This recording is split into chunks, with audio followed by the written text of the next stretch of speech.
عایشه او مور یې ډېرې غریبې وي. د عایشې پلار وفات شوی وي. د هغې مور د خلکو په کورونو کې کار کوي او د دې ګزاره ډېره په مشکله باندې کیږي. د دې په کور کې اکثر فاقې وي. په دې اختر کې عایشه مور ته وایي: امي زه هر اختر په زاړو جامو کې تیرومه. دا ځل د اختر لپاره جامې غواړم او د قربانۍ لپاره به څه اخلو؟ لورې زه ډېره په سختۍ باندې د 2 وختو روټۍ پیداوم.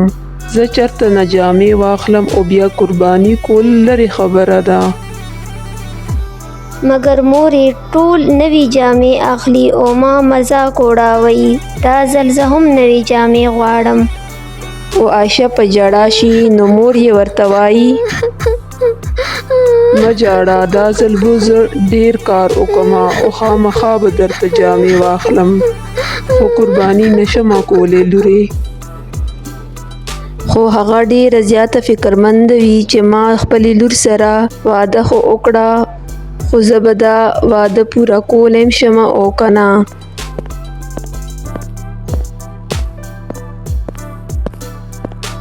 بله ورځ هغه کار ته ځي. آمنه کور پاکوي نو د هغې مالکین وایي: اختر را روان دی، کور ښه پاک کړې ځکه چې ډېر زیات میلمانه به راځي. ډېره ښه دی بیګم صاحب، زه به تا ته کور ډېر زیات ښه پاک کوم. بیګم صاحب زما لور د اختر د جامو دپاره ډېر ضد کوي. دا ځل مهرباني وکړې ما ته 1000 تر 1000 پیسې راکړې چې زه د خپلې لور دپاره جامې واخلم. خو د هغې مالکینه هغې ته ډېرې زیاتې کمې پیسې ورکړي. نو آمنه ډېره زیاته غمجنه شي او کور ته راشي. نو عایشه ته وایي چې په کور کې د خوړلو څه نشته، بازار ته ځم چې څه خوراک دپاره راوړم. زه به هم د تا سره بازار ته لاړه شم. زه په کور کې یوازې ډېره زیاته تنګه شوې یم.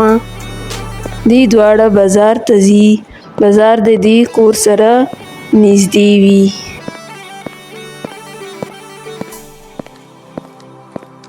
آمنه د دوکاندار نه اوړه اخلي. رورا 1 کیلو اوړه د څونه دي؟ خورې 1 کیلو اوړه د 100 روپۍ دي. ولې د اختر پر راتللو دومره ګراني شوه؟ خورې مونږ ته هم شیان ګران راځي، مونږ دا کې څه قصور دی؟ ښه ورورا ما ته د 100 روپو اوړه راکا. دوکاندار ورته اوړه ورکي او دوی د دلته نه لاړ شي. نو هلته د جامو په یو دوکان کې عایشې جامې خوښې شي. مورې زما دا جامې ډېرې زیاتې خوښې دي، مهرباني وکړه ما ته دا جامې واخله. زویا دا جامې ډېرې ګرانې ښکاري او تا ته پته دی چې زه دومره پیسې نه لرم. نه مورې زه دا جامې غواړم، زما لپاره یې واخله.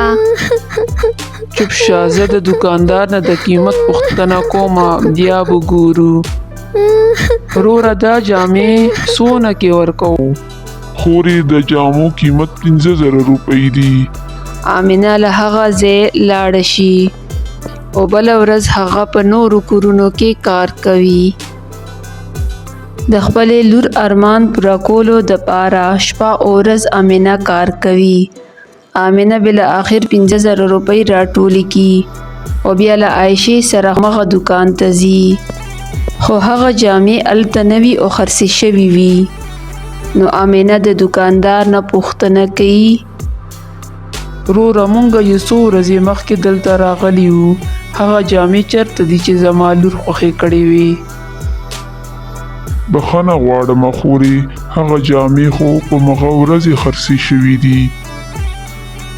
مغه شاندې نورې جامې نشته؟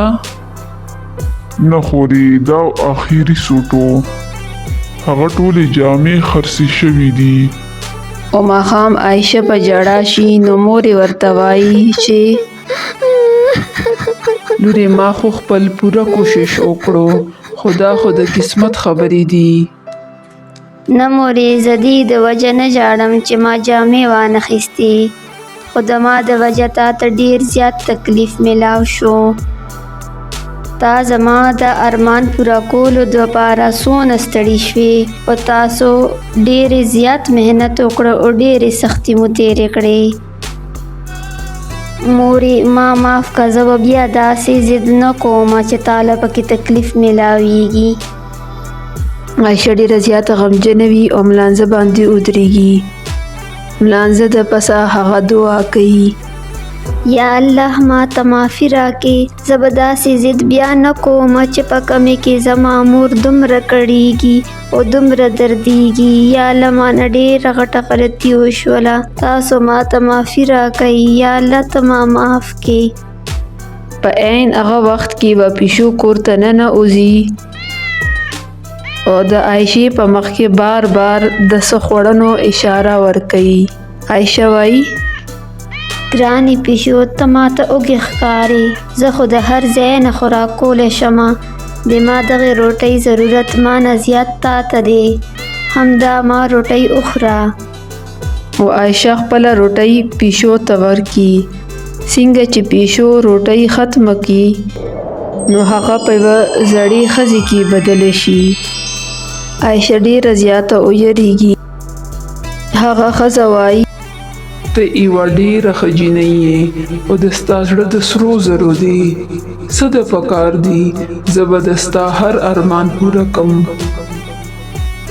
زه غواړم چې ما مور تل خوشحاله وي او هغې ته د تکلیفونو نه خلاصۍ میلاو شي.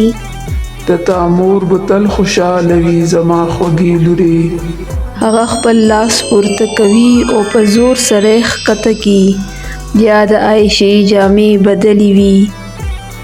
دا هماغه جامې وي چې کومې عایشې په بازار کې خوښې کړې وي.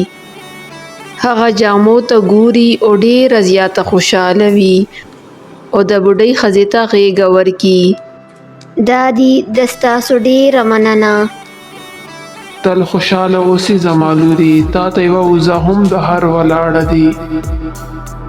کله چې هغه دا ووایي نو بیا هغه بوډۍ ښځه هلته نه غیبه شي. کله چې د عایشې مور کور ته راشي نو وایي چې د بهر وزه د چا دی. نو عایشه ورته ټوله کیسه وکړي. آمینه د الله تعالی شکر ادا کړي او دا لوی اختر دواړې ډېرې په خوشحالۍ باندې تیروي. تاسو ټولو ته د قربانۍ دا اختر ډیر ډیر مبارک شي. که تاسو دا ویډیو خوښه شوی وي نو د لایک کوئ، زما چینل ایول سټوریز پښتو سبسکرایب کوئ او بیل آیکن ضرور دباو کوئ. د ویډیو کتنو ډیره مننه.